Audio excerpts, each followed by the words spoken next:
जिंदगी की राहों में दिन बदल जाते हैं, लोग बदल जाते हैं, नहीं बदलती है तो सिर्फ यादें।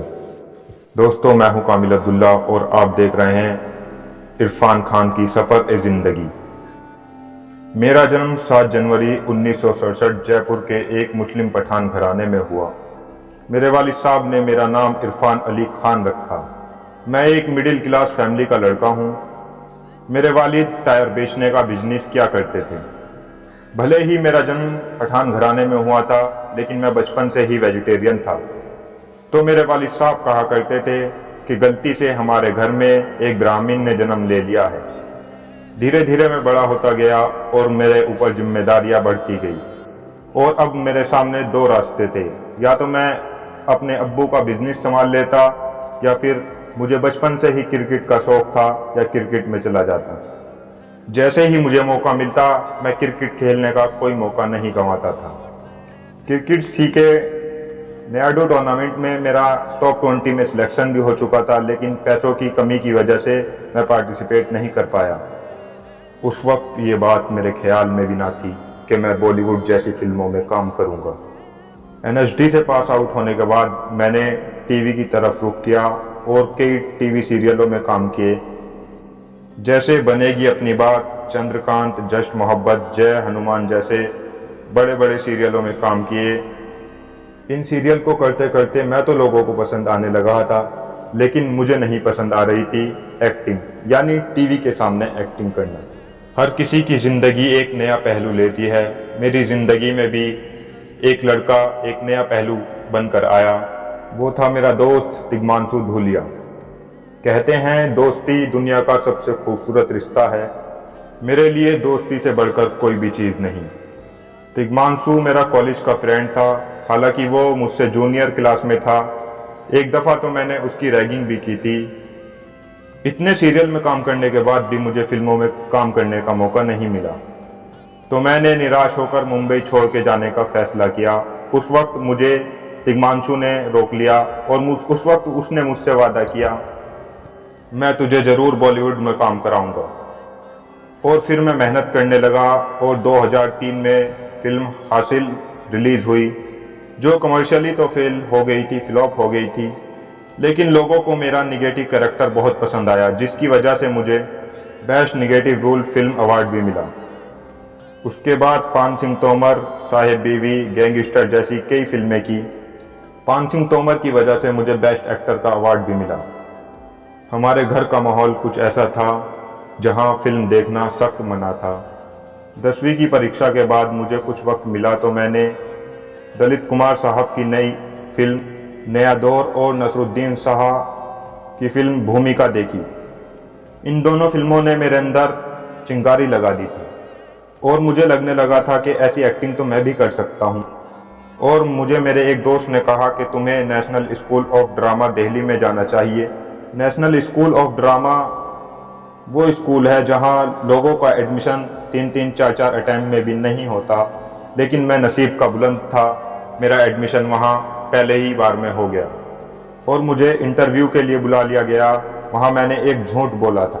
मुझसे पूछा गया आपने कितनी जगह काम किया है, क्योंकि उनकी पॉलिसी थी कम से कम 10 जगह काम करने का एक्सपीरियंस हो। तो मैंने ऐसे ही जो मन में आया 10 जगहों का नाम गिनवा दिया और मेरा एडमिशन हो गया।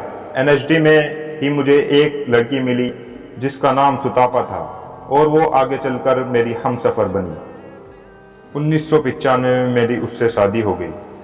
मुझे नई नई किताबें पढ़ने का बहुत शौक था। मैं रात को 3-3 बजे तक नई नई किताबें पढ़ता रहता। एनएसडी में ही मुझे पहली फिल्म का ऑफर मिला था। मीरा नैयर जी ने अपनी फिल्म सलाम बॉम्बे के लीड रोल के लिए मुझे सिलेक्ट किया। हालांकि मैंने उसके लिए 2 महीने वर्कशॉप में भी काम किया था, लेकिन वो रोल किसी और को दे दिया गया और मेरा मन रखने के लिए मुझे एक छोटा सा रोल दे दिया गया था। और जब फिल्म रिलीज हुई तो उसमें भी काफ़ी एडिटिंग की थी। उस वक्त मैं अंदर से टूट गया था, बहुत रोया था मैं उस दिन, मगर मैंने हार ना मानी। मेरे दोस्त कहा करते थे कि तुम नसरुद्दीन शाह की तरह दिखते हो। उनकी बातें सुनकर मैंने ऐसा बनने की कोशिश में लग गया। मुझे उनके बाल बहुत पसंद थे। मैंने जैसे तैसे करके कुछ पैसे जोड़े और शहर के एक पार्लर में चला गया और उससे कहा कि मेरे बाल नसरुद्दीन शाह की तरह कर दीजिए। मेरी खाला की घर की दीवार सिनेमा हॉल से मिली हुई थी, मगर घर वाले जाने से मना किया करते थे। मैं अपनी खाला से जिद करके उन्हें मना लेता और मनाने में ही अक्सर मेरा वक्त निकल जाता था और मेरी फिल्म का शुरू का हिस्सा निकल जाता था। जब मैं फिल्म देख के आता था तो मुझे यह भी मालूम ना होता था कि मैं कौन सी फिल्म देख कर आया हूँ। जब मैं एनएसडी से पास आउट हुआ तो मुझे अपने लुक के लिए काफ़ी स्ट्रगल करना पड़ा, क्योंकि फिल्म इंडस्ट्री में अच्छे लुक का होना पहली प्रायोरिटी मानी जाती थी। शुरू में मैंने काफ़ी रिजेक्शन फेस किए, लेकिन मैंने ठान लिया था मैं अपनी एक्टिंग के ज़रिए कामयाबी हासिल करके दिखाऊंगा। और फिर मुझे 1998 में एक फिल्म का ऑफ़र मिला, एक डॉक्टर की मौत। मैंने फिल्म साइन की, वो फिल्म भी कुछ खास ना चली। और फिर मैंने London based director Asif Kapadia ji की फिल्म द वॉरियर के लिए साइन किया, जो 2001 में इंटरनेशनल फिल्म फेस्टिवल में वो रिलीज़ हुई।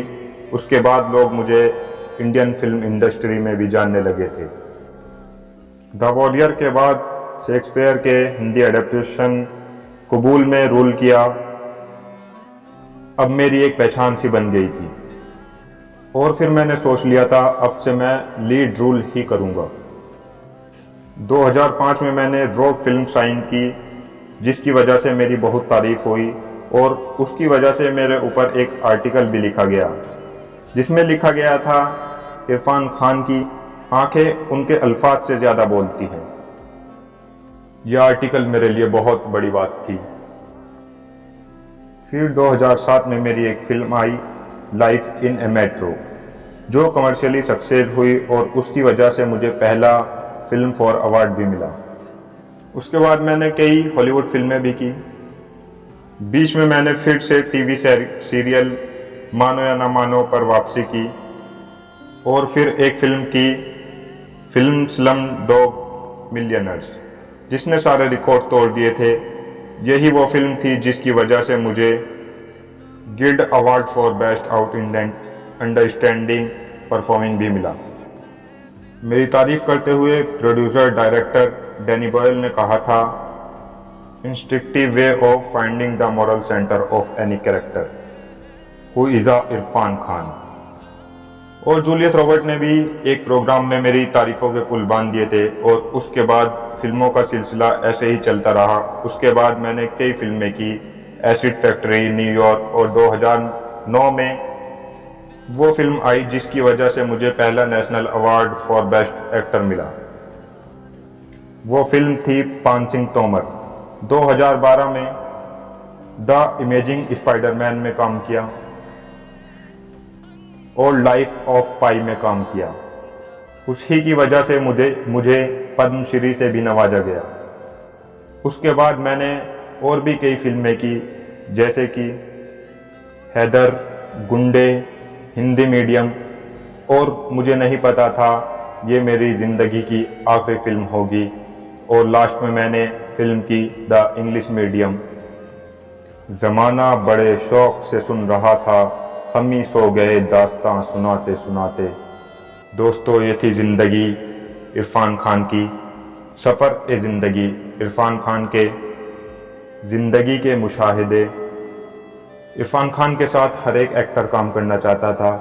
ये हर एक फिल्म में अपना 100% देते थे और अपना बेस्ट देने की कोशिश करते थे। इनके जाने के बाद Indian producer director Shekhar Kapoor ने कहा, India's most successful export to Hollywood Irrfan Khan, remarkable actor and unmatched talent. उन्होंने जाने से पहले अपने फैंस को एक मैसेज दिया था,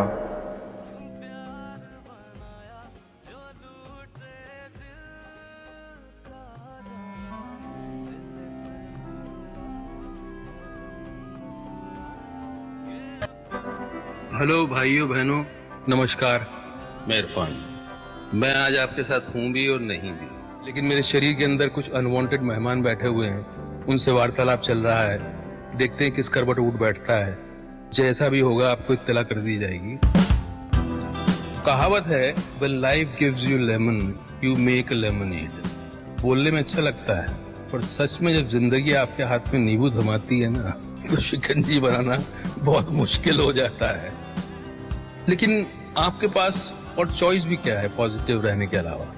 इन हालात में नींबू की शिकंजी बना पाते हैं कि नहीं बना पाते हैं, ये आप पर है। और मुझे उम्मीद है कि ये फिल्म आपको सिखाएगी, हंसाएगी, रुलाएगी, फिर हंसाएगी शायद। And be kind to each other. Wait for me.